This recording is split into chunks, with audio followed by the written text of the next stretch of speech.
In this overview, I'm going to show you how to use B1 Print and Delivery with B1 iPayment to generate a Pay Now link to send to your customers. With B1 iPayment, you can save considerable time and effort by sending your customers a link to a secure page where they can settle their invoices using a credit or debit card.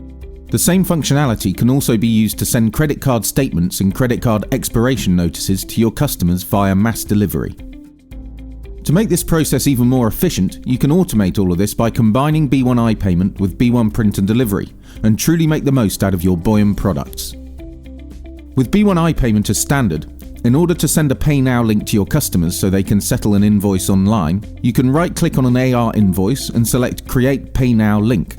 You can then create a new email to the customer, type a relevant message, and paste the Pay Now link into it. This is a manual process which takes quite a lot of clicks. If we now introduce B1 Print and Delivery into the equation, this process can be automated.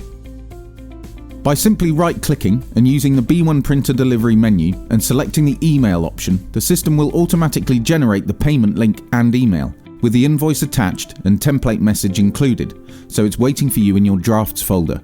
You just need to click send and the job's done. In addition to this, you can use the mass delivery feature to send the Pay Now link to more than one customer at once, or even use the B1 Print and Delivery scheduler to fully automate the sending of invoices with a Pay Now link, specifying on which day of the month and how frequently you'd like these emails to be sent. For details on how to set this functionality up, please visit the product overview playlists on our YouTube channel, as shown here. If you'd like to download a free trial of these or any of our other products, please visit the page shown here. If you have any questions about any of our products, please feel free to get in touch.